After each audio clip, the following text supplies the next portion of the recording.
This is the English 2.0 podcast.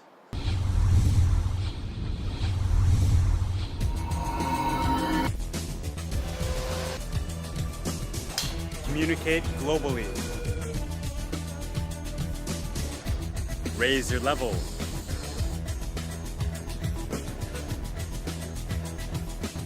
Speak English naturally.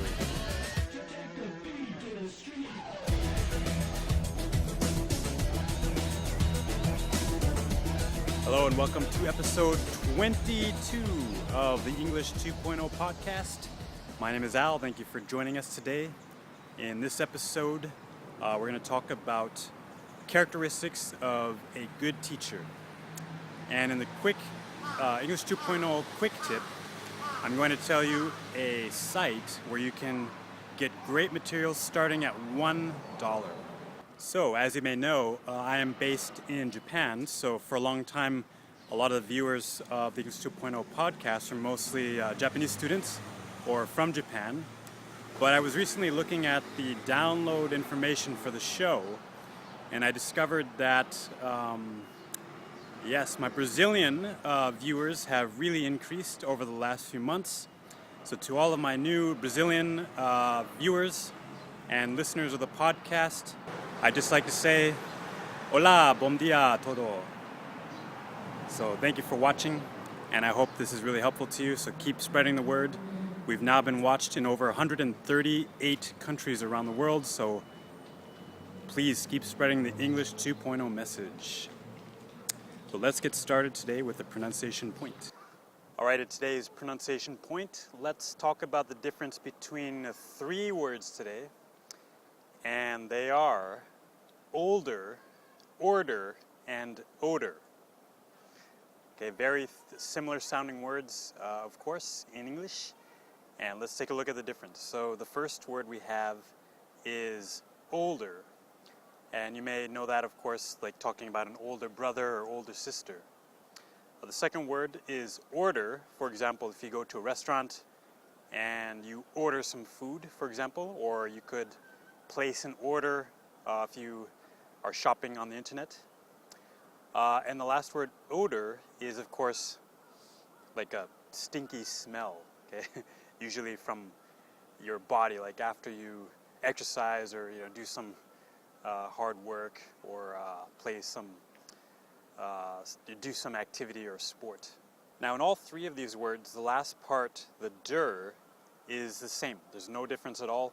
Again, don't be confused by the spelling. Don't let your eyes confuse you. Of course, with older and order, we have D-E-R, but with odor, we have O-R. Don't worry, it's the same pronunciation. Don't change it. The only thing we want to be concerned with is the first part of the word, of the words, of all three. Okay, let's start with actually odor. Okay, now simply, we're just going to make an O sound. O plus der. Okay, that's it. Please repeat after me. Odor. Odor. Okay, nicely done, no problem. Okay, now let's go to older, like your older brother or sister. Okay, so now we want to make a sound, L sound, and to do that, we first make O plus L, and when we make L, we push our tongue to the top of our mouth, okay? So it'll look like this, ol, ol, okay? And I'm really emphasizing that movement, okay? So if you say a word like Olympics, for example, you have to make the ol, okay, to say Olympics. So make that ol sound, okay? And you're gonna press your tongue up against the top of your mouth and hold it there. Older. Okay, so then make the der come down with the der sound. Okay, so older.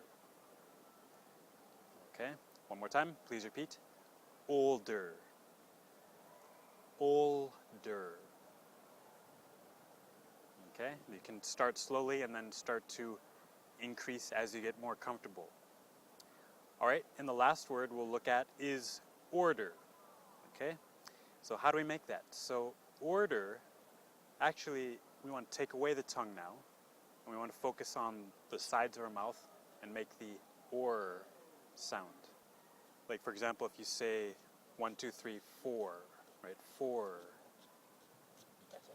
So focus on the sides of the mouth and make that sound or. Okay? Let's try it. Please repeat after me. Order. Order. Okay? No tongue at all. Focus on the sides. Order. Okay? Let's try all three of them now together. Odor. Older.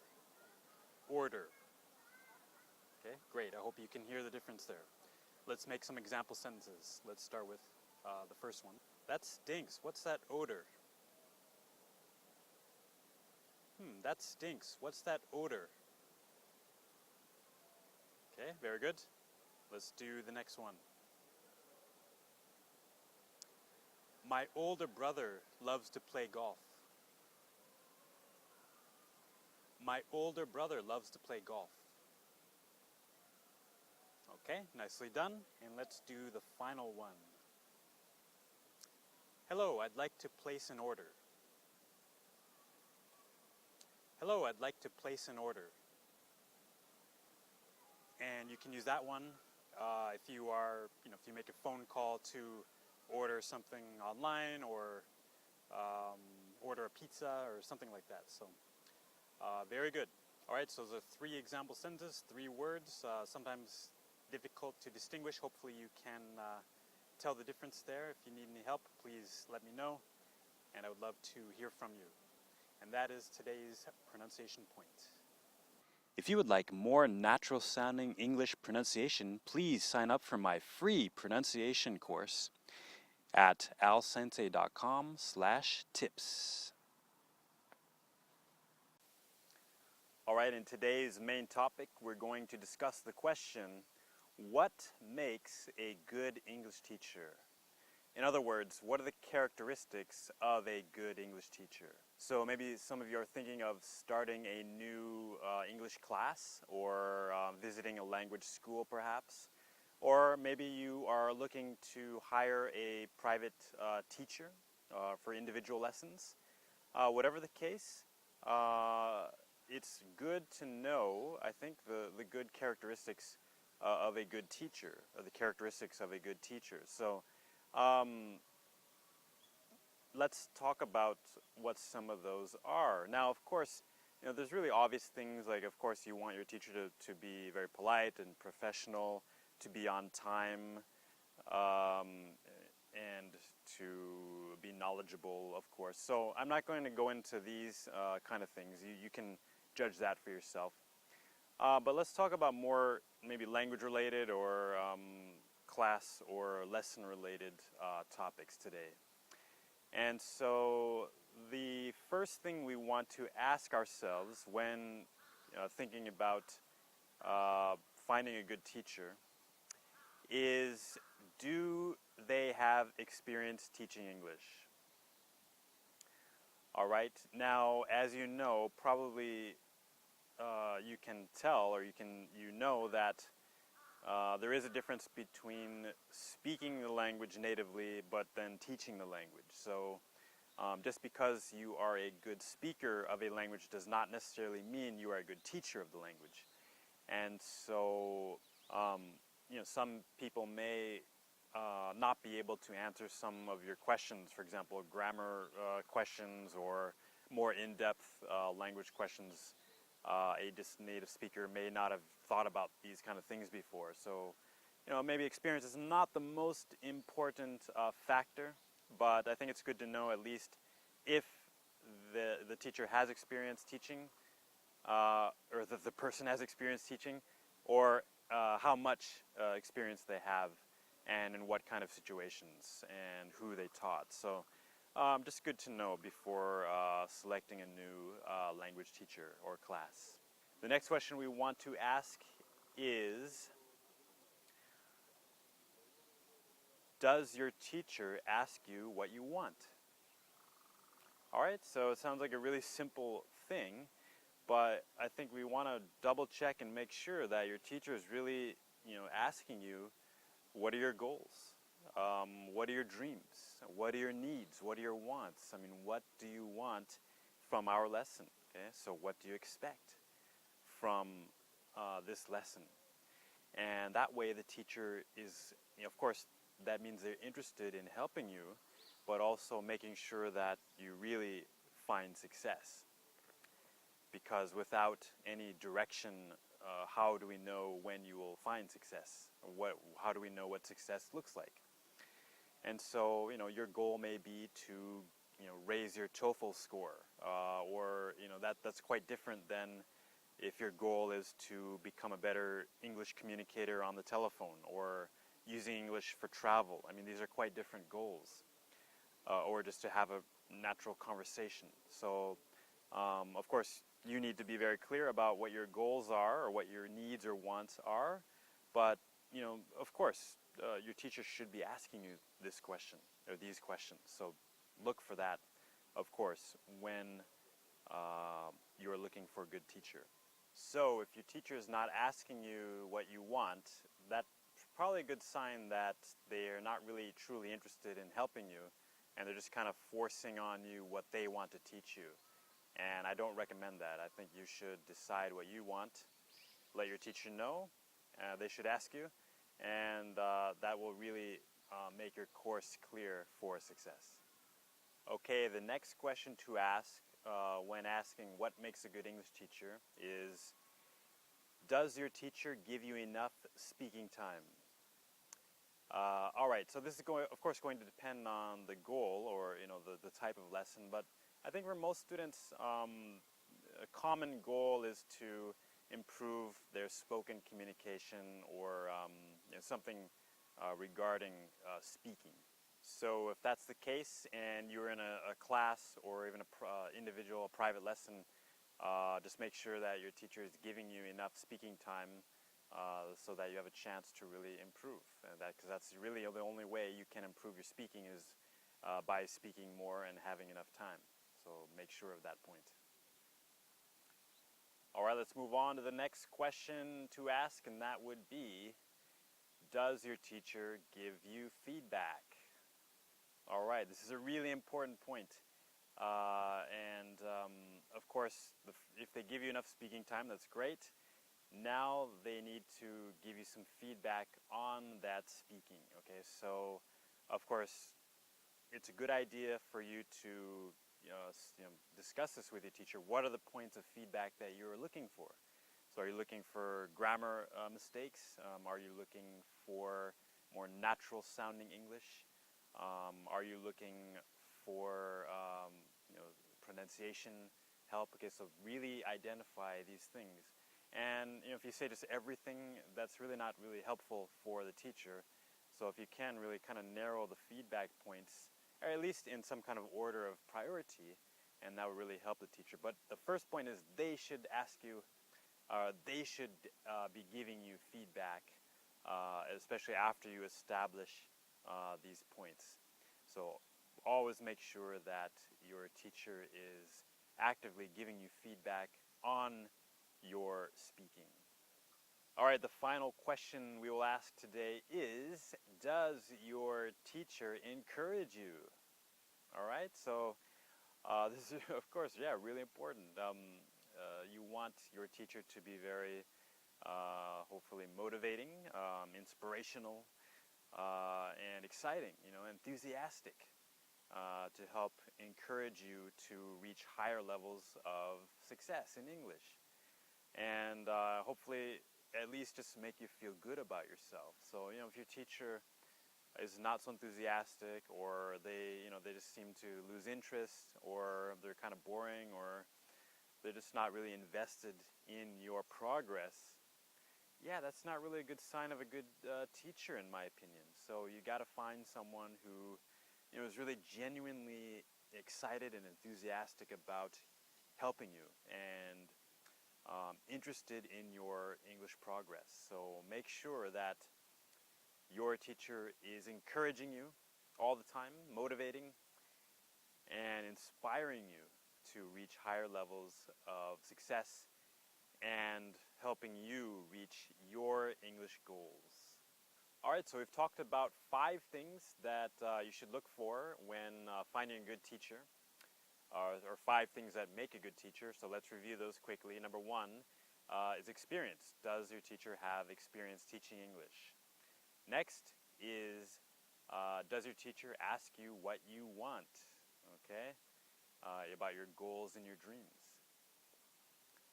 The third question is, does your teacher give you enough speaking time? Number 4, does your teacher give you feedback on your speaking? And number 5 is, does your teacher encourage you? All right, so these are really important points to consider.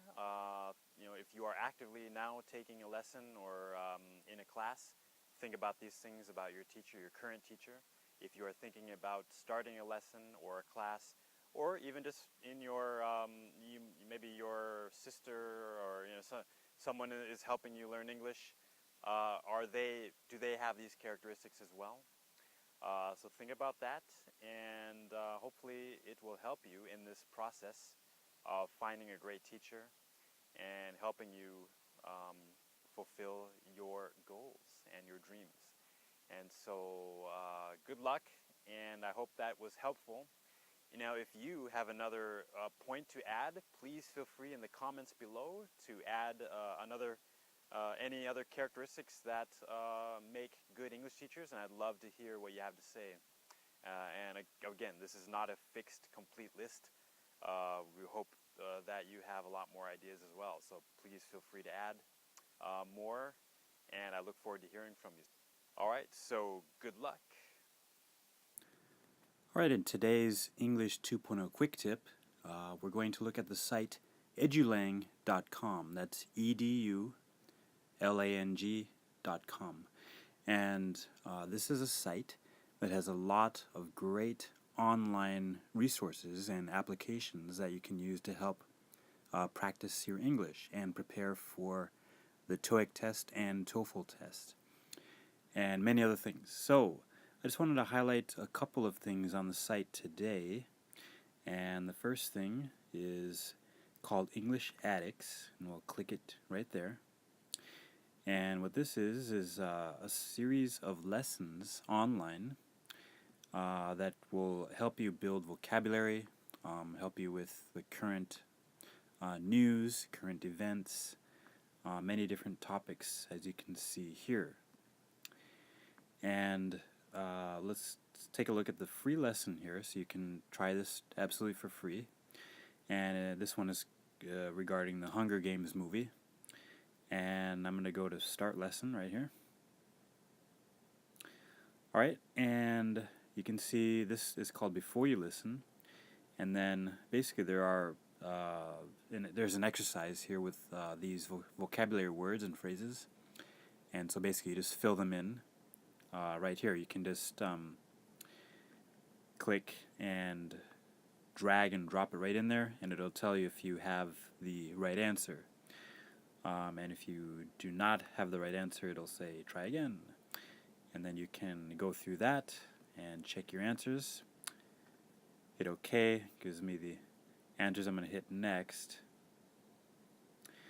Okay, and now this is while you listen, and you can read along here, and the listening is right here. So I click play. The book The Hunger Games became an international bestseller following its release. You can hear the voice there playing, and they're just reading an article or a piece about the Hunger Games here. Alright, and then you can continue on, hit OK, hit next, okay, and then here's after you've listened, and there's kind of another fill in the blank exercise to test your comprehension of the listening. And you can see there are many more stages here. I'm not going to go through everything, but you can see how that works. Okay, now let's take a look at the next thing I'd like to highlight, which is the test simulator right here. And here you have two choices, the TOEIC test or TOEFL test. I'll just click TOEIC for now. And basically what this is, of course, is a simulator for the TOEIC test, so it tries to replicate or make it exactly like the real test. So you have the timing and everything with the real test. Yes, and so on this site they just kind of tell you about it, but I'd like to go into demos here. Okay, and you can see there's a student demo and teacher demo. We'll go into the student demo here. Alright, and you can see there's practice mode and test mode, and we'll stay in practice mode for now, and you can do listening and reading. So we'll go part 1. Okay, I'm not sure if you can hear that, but the player starts here, and you can see it basically is exactly like the TOEIC test, so you can just follow along that way. I'll hit exit. Alright, and so that is the TOEIC test simulator, and you can do a demo there for free. Now, if you're wondering how to access more of these lessons, because of course you can only try so much, only those things for free, but here's the great thing about the site here is that you can see this little purple, oops, it disappeared, but you can see there the little purple thing says, I'll go to the TOEIC preparation thing, blue star here says starting at $1. Alright, so that's right. So basically you pay what you want. Okay, so I'm going to click order now, and you can click into whatever items you want, but basically here you could say how much would you like to contribute, and the average donation zone here in yen is 1,500 yen, which is roughly $18 US. And you can slide that up, you can slide it down, but yeah, it starts at $1. I mean, yeah, that's pretty reasonable, guys. So I mean, of course, yeah, pay what you think it's worth, and you can see here this much will go to charity. It's about half of the price that you contribute will go to charity. So I mean, that's a great resource if you ask me. Very reasonably priced. I mean, you can choose the price starting at $1 US. So give that a shot. That is the English 2.0 quick tip today. If you want more information about some of the products and the applications, I will be interviewing Brad Patterson, who is the social media expert for EduLang, and that podcast episode will be released in very soon. So please listen to that, and you get more information about edulang.com. All right, we have reached the end of another episode. I hope it was helpful to you, and I just wanted to let you know that I recently recorded an interview with Brad Patterson from edulang.com. And so if you're interested in that site and you have more questions about it or you want to learn more about it, please stay tuned for that interview, which will be coming up very soon on the podcast feed. And I think that'll be really good information for you as well. As usual, if you have a question, please send it to ask@alsensei.com. Please follow me on Twitter @alsensei. And I would love to connect with you on either one of those channels. So, thank you again for watching, and we will see you next time.